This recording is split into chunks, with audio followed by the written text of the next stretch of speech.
da própria CNA, através de reuniões com outras instituições interessadas, são dos produtores de soja, a ProSoja, o pessoal do algodão, o pessoal do café, o pessoal, a CNC lá, que a gente tem trabalhado junto.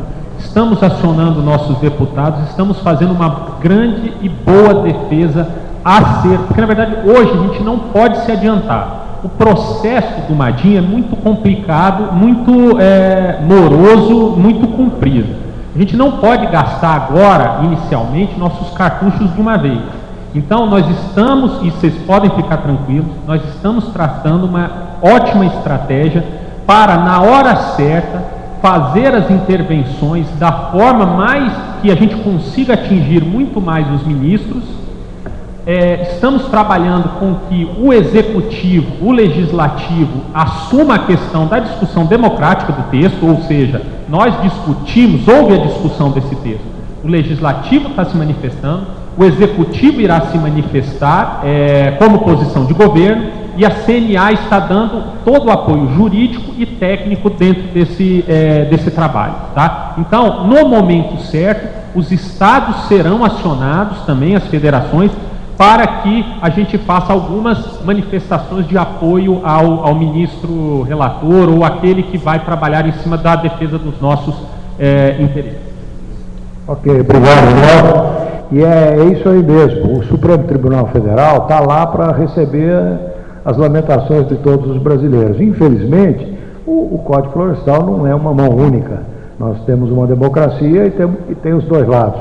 E lá é o muro da lamentação. Mas eu acho que, como o Nelson disse, a CNA está determinada, está firme. Quem é presidente da Comissão de Meio Ambiente da CNA hoje é o Gilman Rodrigues, que é seu ex-secretário da Agricultura, lá em Minas Gerais, e ele assumiu agora lá com muita competência. Eu acho que está muito bem posicionado. Nós estamos, a Rural, a minha entidade também está lá junto com a CNA, nós estamos contratando um jurista que deu um parecer bastante, e os primeiros estudos é de que a ação não é bem estruturada, não é bem argumentada, nós temos boas chances de vencer, mas o Supremo, para julgar, a gente não sabe. Então, mas eu acho que a gente está bem plantado, é uma coisa que incomoda, mas a lei está em vigor e nós temos que tocar. Eu vou passar uma pergunta para o nosso secretário, do senhor Jorge Luiz. Ele é o presidente da Câmara de Vereadores de Brejões, não é, secretário? E pediu para o secretário que leia a pergunta e responda.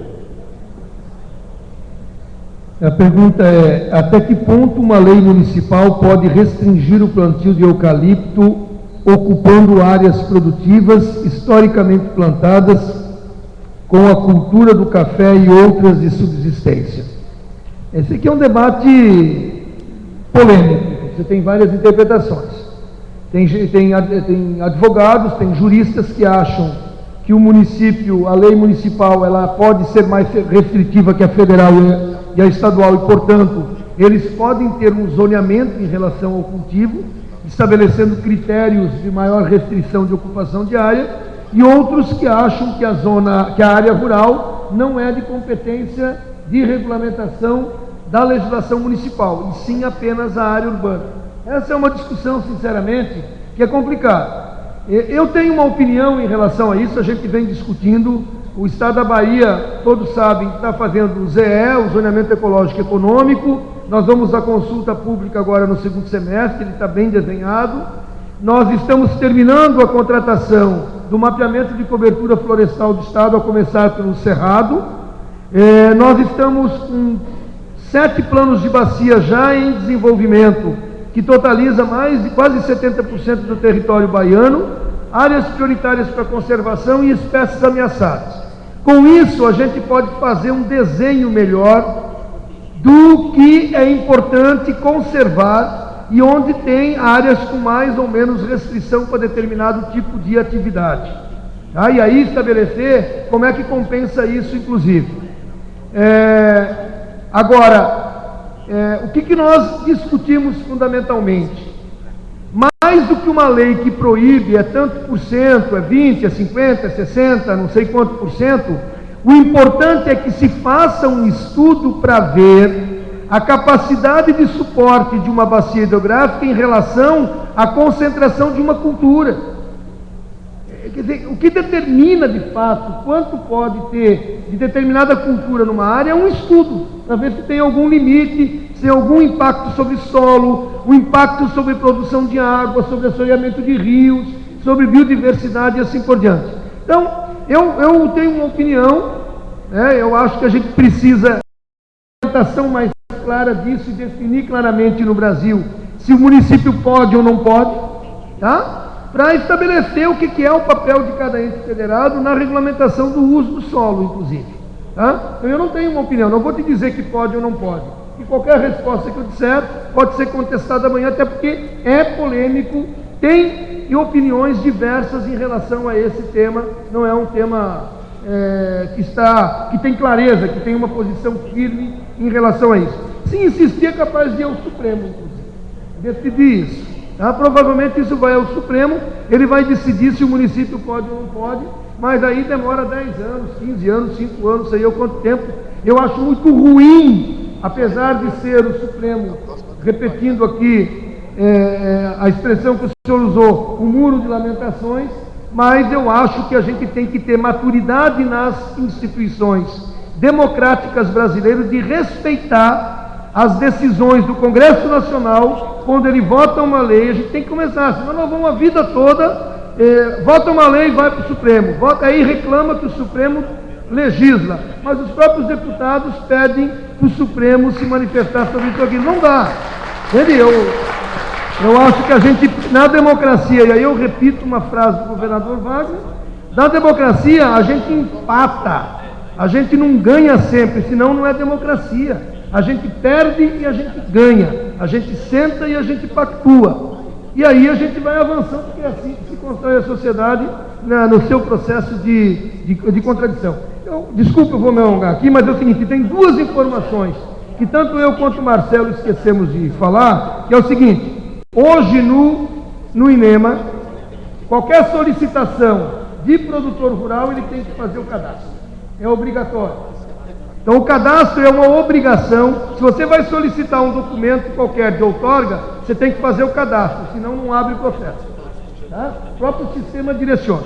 A outra informação é o seguinte: quem faz o cadastro está isento completo, gerando o termo de compromisso, caso tiver passivo.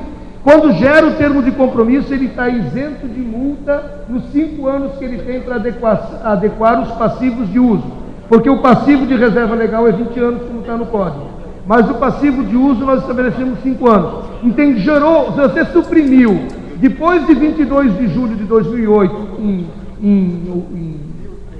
depois disso, e você fez o cadastro, você está coberto por um termo de compromisso que você fez para adequar aquela atividade e, portanto, você não vai receber multa. Esse é o critério, até como uma forma de atrair as pessoas para o cadastro, que é o que nos interessa, é a regularização das atividades.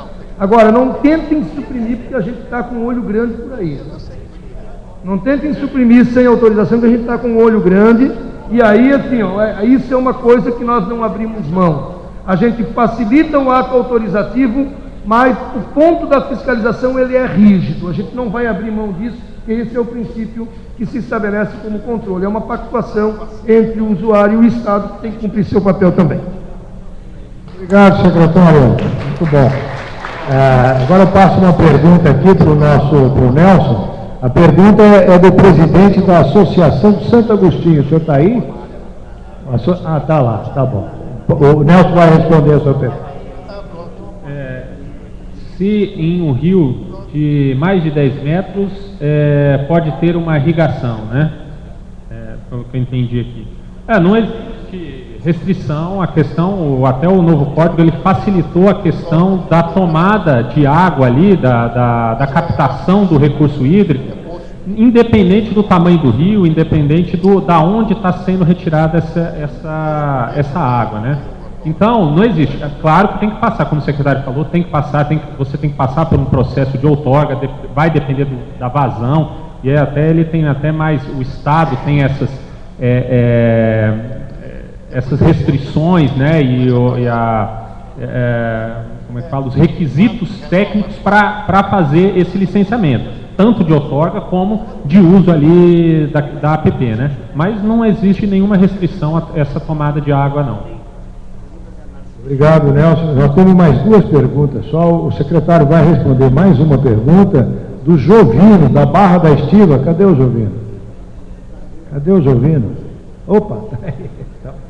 Só uma complementar essa questão. A irrigação, ela está sujeita à disponibilidade de água. Tendo água disponível para a atividade de irrigação, você dá a outorga e você irriga. Tá? Mas obviamente que passa por uma autorização de uso, até porque a água ela é vista como um bem econômico.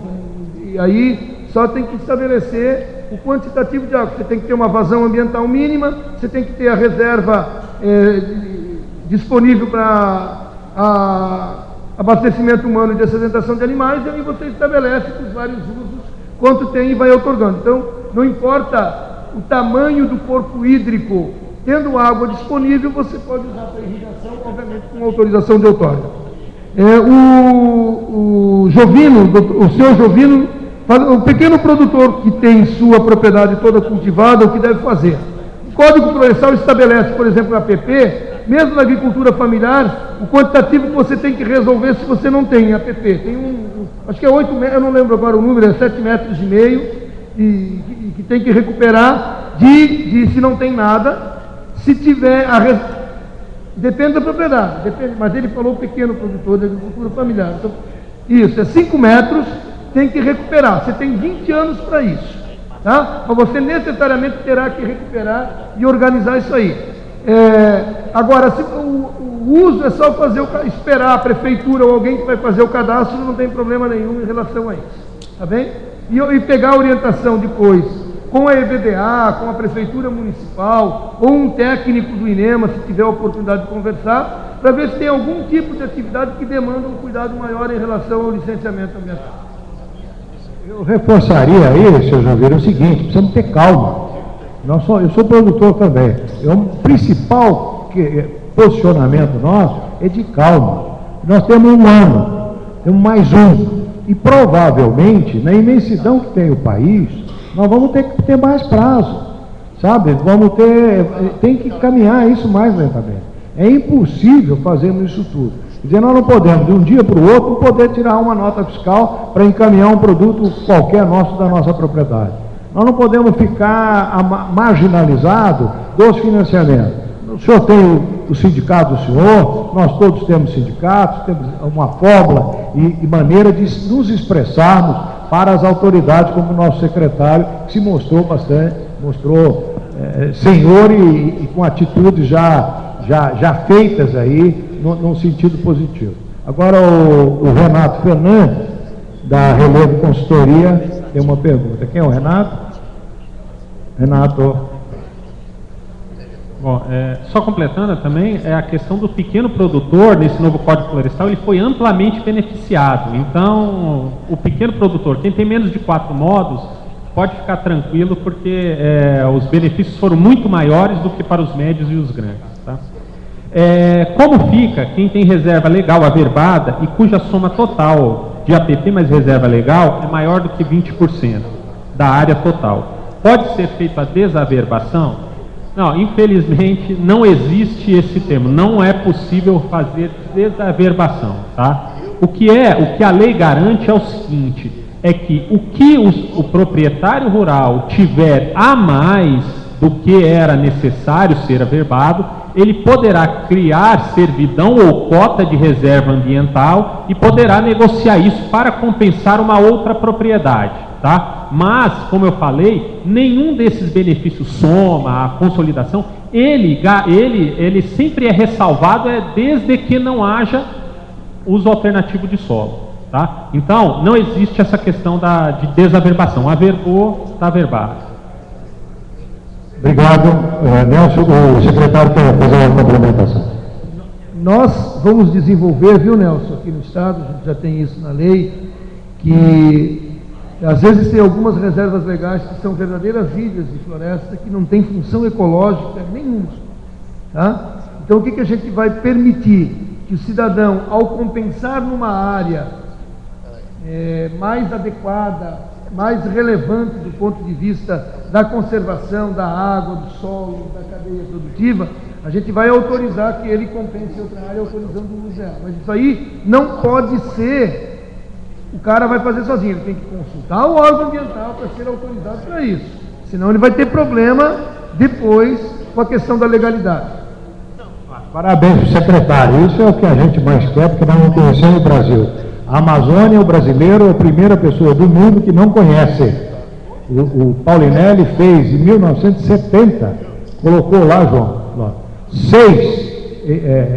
6 laboratórios de pesquisa, fecharam 4, temos 2. Portanto, nós não conhecemos a Amazônia. Isso é um processo. Parabéns ao secretário. Agora, eu diria lá para o Renato, que isso aí é uma coisa que vai virar business, vai virar negócio. Nós, além de produtores de soja, de café, aqui especialmente café, nós vamos ser geradores de negócios com áreas excedentes. Eu, particularmente, casualmente, tenho uma área no Mato Grosso do Sul em que eu tinha 20% de reserva, mais 6% de APP. Portanto, a minha propriedade tem 26% preservada. Eu vou poder negociar 6%. E a própria Bolsa de Valores e Mercadorias está com um projeto, com um programa também para adequar isso. Todos os brasileiros vão poder utilizar isso. E no mesmo bioma, então, agora é uma bala. Agora tem uma última pergunta que o Nelson vai responder do Fábio Maia. Fábio, cadê o Fábio? Tá lá. Uma APP que no momento se encontra desmatada, sem vegetação, que possa vir a evoluir para a condição de cobertura florestal, poderia ser ocupada agora com alguma cultura de porte arbóreo, como cacau, seringueiro ou pupunha? Bem, a APP, ela tem um regime diferenciado, né? A APP, ela precisa ser recuperada, não tem jeito de você fazer. A única possibilidade que o Código Florestal colocou é que para propriedades familiares de menos de 4 modos, você pode fazer essa recomposição intercalada com vegetação nativa, tá? É a única, frutíferas, lenhosas, algumas, ele elenca o tipo de recuperação que você pode fazer. Agora, o quanto você vai ter que fazer dessa recuperação, alguma recuperação você vai ter que fazer. Eu estou aqui assumindo que você desmatou, que o desmate está até a beira do rio, por exemplo, né? Que é nas beiras de rio que são necessárias as recuperações, tá? Se houver essa necessidade, eu preciso saber quanto você vai recuperar, depende do tamanho da sua propriedade, né? E depende, na verdade, sim, do tamanho da sua propriedade e do tipo de APP, né? APPs que vão ser necessárias e cobradas a sua recuperação são as de beira de rio, declividade, topo de morro, não, essas são consolidadas, tá? Então, existe a única maneira de que haja um aproveitamento econômico de uma recuperação de uma APP, que você vai ter que recuperar pelo menos um pouco, se você for, se sua propriedade tiver menos de 4 módulos fiscais. É a única brecha na lei que permite essa recuperação de APP com algum retorno econômico, tá? Ao contrário da reserva legal, que permite a recuperação intercalada com culturas economicamente utilizadas, tá? Muito obrigado. Olá, então vamos terminando aqui. O doutor João pediu um minuto aqui. Doutor João, pode chegar? O senhor chega ou eu chego? Eu, antes do senhor falar, eu queria agradecer enormemente a oportunidade de estar aqui.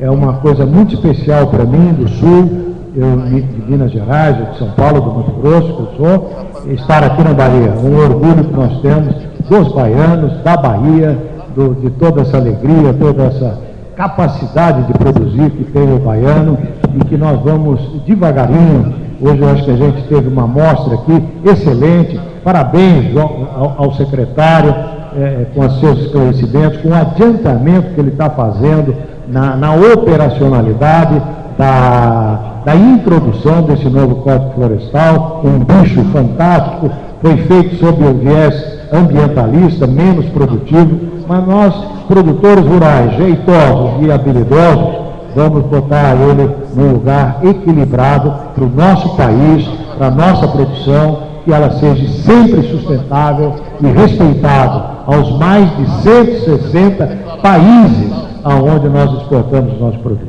Muitíssimo obrigado, um grande abraço para todos vocês. Foi um prazer imenso estar aqui.